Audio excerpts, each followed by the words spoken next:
For as long as the medium has existed, it seems any old Tom, Dick or Phoenix Games has been able to get the sorriest excuse of a video game not only published, but stamped with the quality assurance of Sony, Microsoft, Nintendo or Steam. But let's face it, some of these atrocities are so bad that you kind of have to say, congratulations, this is certainly a feat of engineering of some variety. It takes a special kind of bollocks to hit that so bad it's good sweet spot, and I think it's high time that such games were given the backhanded commendation that they don't deserve.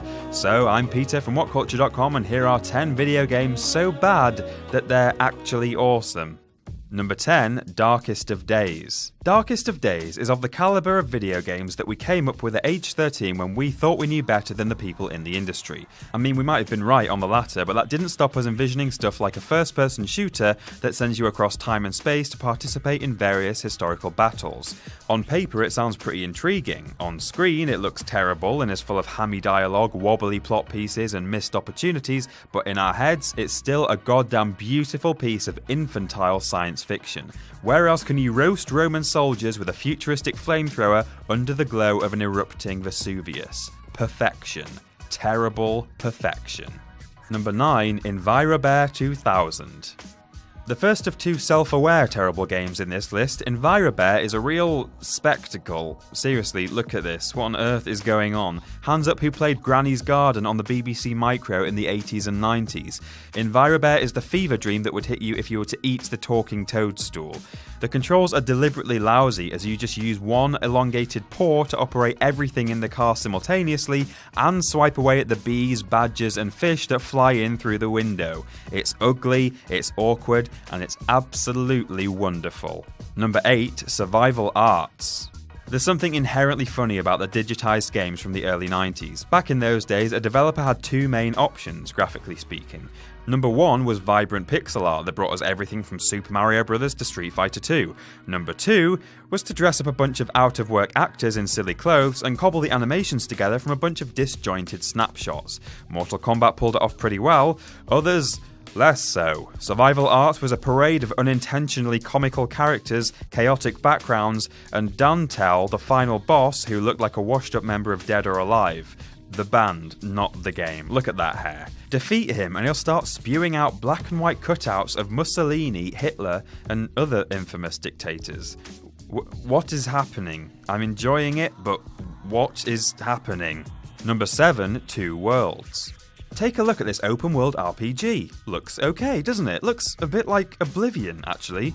In fact, it looks a lot like... Oh, okay, this is one of those Oblivion clones, isn't it? And what an Oblivion clone it is. The hilariously abysmal voice acting, which was performed by the developers themselves, is an absolute knockout. I do not understand. And then there are the bugs, which could result in your companions slaughtering entire villages of people or wandering off in a random direction, never to be seen again. Sure, the gorgeous locations of Bethesda are gripping and immersive, but why not add in even more stilted voice acting and crazy glitches for all the fun of the fair? What worries me is that this game is called Two Worlds. If this is World 1, God only knows what World 2 is like. Number 6, South Park. The brilliant stick of truth proves that South Park isn't inherently a bad license to bring to the gaming industry.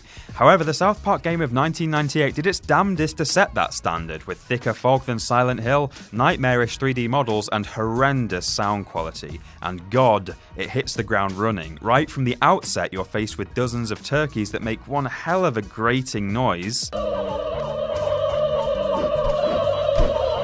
Bleeding ears aside, South Park somehow manages to come out of this as one of the funniest, weirdest shooters of the time. Iguana Entertainment, to quote Mr. Ollivander, did great things. Terrible, but great. Harry Potter reference. Number 5, Cho Aniki. Move over, self-aware EnviroBear, because in Japan, there exists a hugely popular video game genre called Kso-gi or something, which translates quite simply to game. Okay. Cho Aniki is probably one of the most famous, mostly because it looks like a Terry Gilliam animation turned up to 11. It's just...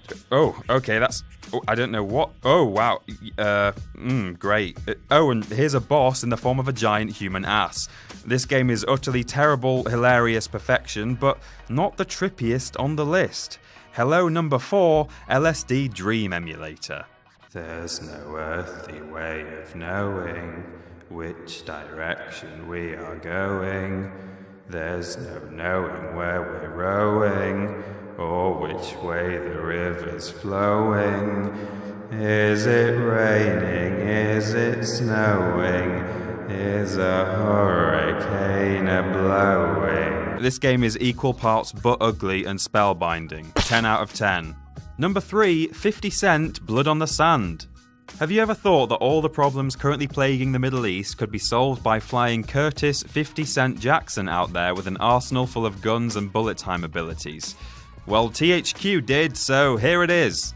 In fact, they also sent in fellow G-Unit rappers Tony Yayo, Lloyd Banks, and DJ Woo Kid. God, I am so white. The game world is a troublingly generic Middle Eastern war zone, the enemies fight for an even more generic Middle Eastern terrorist cell, and the rappers all come across like Rambo mated with Last Action Hero. But Blood on the Sand is actually great fun. What? Going into Gangster Fire mode is satisfying. The score features exclusive FIDI tracks made just for the game, and the more your head starts to swim with the necessarily potent suspension of disbelief, you'll feel the corners of your mouth curling more and more. Number 2, Deadly Premonition.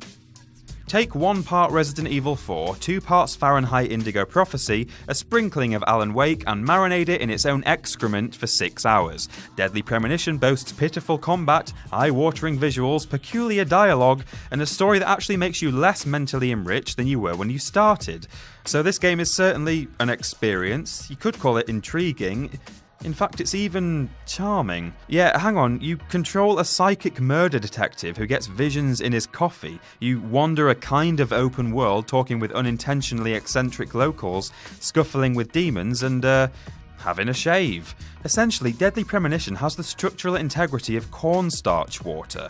Let it do its own thing for too long and it'll just drip through your fingers like bitty yogurt. But if you punch it, good and true, right in the face, there's a surprising and enjoyable amount of substance to it. And number 1, Big Rigs Over the Road Racing. Big Rigs is not finished. It was published above board, all official-like by Game Mill, but it's just not finished.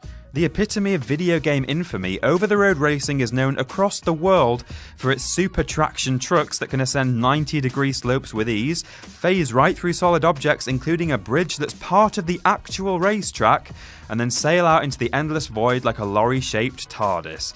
Perhaps the greatest blunder of all, though, is that flipping the rig into reverse allows you to accelerate to almost 6 times 10 to the 20 light years per second, which is over an octillion times the speed of light. That's a 1 with 27 zeros after it, times the speed of light. Well done. Well done.